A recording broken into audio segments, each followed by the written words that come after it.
Hi, how you doing? Trying to wean myself off the stick garden at this moment, but it's finding it difficult. And when you're walking around, there's always something to pick up and cut out. And I'm still at it. I'm still busily hauling stuff out of hedges and various other things. And this is a very nice hawthorn one that was cut out just the other day. Lovely. The eye's trained now, see, and can't stop. And a lovely straight bit of holly that I came across. Had to have that to dig it out and whatnot. So, and a lovely bit of spruce, European larch root. Must be at least so dense, at least 150 years old or something similar. It is, what can you say, and will make an extremely nice handle. They're busily paring the worst of it off, and it's got this lovely deep reddish colour to it. And once it's stringed up, it'll be fine. You know, it's so nice. Can't stop. Got to keep going. A bit of eucalyptus. I cut out the other day a eucalyptus tree growing, not wild as such, but certainly in part of an old estate that was hanging over, and it's partially dead, and for a thumbstick it will make a nice thumbstick. This one I cut out and peeled off, and I can't remember what it is. I normally mark them on the end. I normally take a felt pen and I put a little mark on the end, because once I've taken the bark off, I've got a funny feeling it's a bit of sycamore or plane tree, but my memory's shot now, and so unless I mark them when I come back, especially when I start to take the bark off, I have difficulty. But walking down the road, I came across this, and I had spoken about earlier in one of the videos about ivy. Well, this, believe it or not, was lying on the road. The hedge trimmer flail had been in massacring the hedges, and this must have been somewhere and got thrown out on the road. I had at first thought that somebody had been using it as a stick, because it was just about the right length, but there's no wear. I can still see saw marks on either end, and there's no actual wear on it, so picked that one up too. And it's bone dry, it's seasoned, and I'll be able to fit a handle onto it shortly. I've got one here, I've got a handle here that will probably do the job, like, you know. Once it's shaped off, it'll be fine. But I'm trying to get off this right now and get on to other things, and I've got one more kind of thing that I'm wanting to dive into. I've made up templates for, I'm going to cast handles for crook handles, basically. So I've made up MDF templates, and they will have a formwork put round them, and I'll be using a epoxy resin wood situation to cast these up. My son, who got me the stuff when he was working on a job in England, said it's harder than concrete and you'll have difficulty machining it. So we'll have a go at it, we'll cast it and just see. The stuff's there. So it's interesting, we'll have a bash at it and see how it goes. I mean, this is part of it here, resin wood, timber grout. There's three parts to it. There's obviously activator and the resin get mixed together, and comes with a bag of powdered filler blend. And it's just just want to try it and see how it goes. I've never actually tried casting. I've cast a lot of stuff through the years, but I've never actually cast this. And we'll have a bash at that too and see how it goes.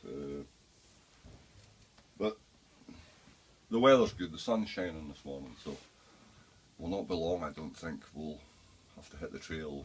We are awake, but. I'm going to at some point or other start putting videos together, putting the sticks together and that. But I'm not really at that stage yet. I'm needing a cameraman. I'm needing something that a bit more technical than I've got. It's not technical enough this right now. But we'll plan this out for later on, and we'll try and get more involved with it. But as I say, it's one of these things that if you're walking, just keep. I'm a bit more selective now as the season's drawn to an end for cutting out. I've spied out areas that will supply good ash sticks. I've came across a beautiful bit that will supply a lot of ash whips.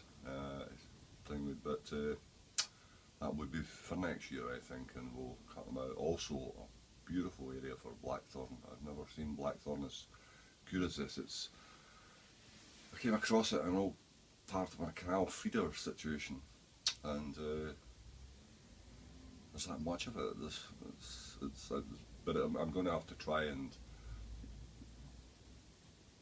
take the root situation with some of it, but very straight blackthorn, and as it moves, as it grows along, as it moves along, and sends out root systems and produces new shoots here and there. It's looking for the same ground. Normally it'll travel distance, blackthorn, when it's seeking out new areas. It can travel a distance before it finds an area that it will send up.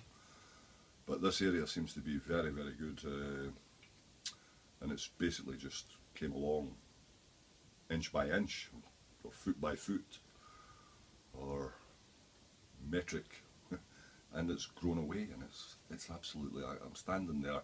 The difficult part is actually getting to it. It's not a dangerous bit, but it's a bit that I'm probably going to need a bit of company with me when I go for it, just in case I end up upside down in the canal feeder or something like that, and nobody to rescue me. So I'm going to need a bit of help on that one, and I'm sure the son will join me on that little expedition,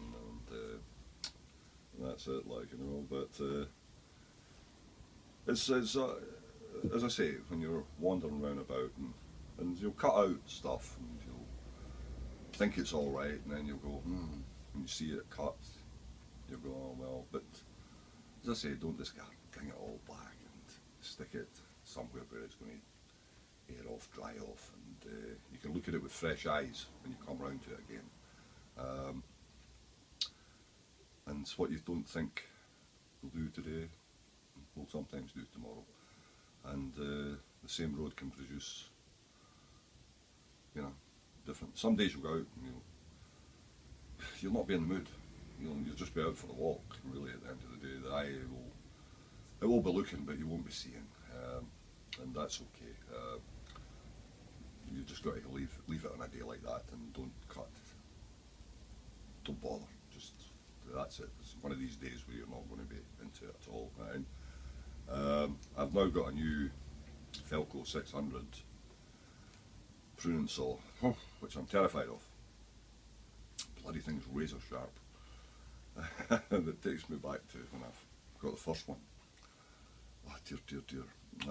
What can we say? There was a few plasters and cuts and things had to be pulled up tight, blood all over the place and whatnot. So I'm wary of this one now, but I'm a bit more proficient in terms of how I go about cutting things. And if you're cutting out to stump level or in about things, try and cut at an angle rather than cut straight. Something similar. It's just far better for what's left. It sheds the water and helps to stop rot coming into things, and that helps the shrub, the plant, the tree, the whatever. just saves it a little bother. And then along comes a guy with a big flail on the back of the tractor and massacres everything in sight and doesn't bother. This is part of the problem with our hedgerows now. We don't have hedgers, we don't have people who care for hedges. We have big tractors with things on the back that smash it all up. And we're going to lose a lot of hedgerows through this, we're going to lose a lot of things through this. Because disease and rot and everything else gets into it. And I can see, even on my walks, the damage that's been done. But I'm afraid it's down to cost now. And nobody's got the money to pay for it. And so we will lose a lot of hedgerows through this. There's no doubt about it. It provides you with some lovely bits and pieces at times for in years to come. Once it's been massacred, it tends to grow away in shape and form that actually is good for us. But I'd rather they didn't do that. But that's it. Like, that's the way things are done nowadays. So I shall doodle on and spend another hour or so yet inside, but as I say, the sun's shining and we'll need to get out. We'll need to get out.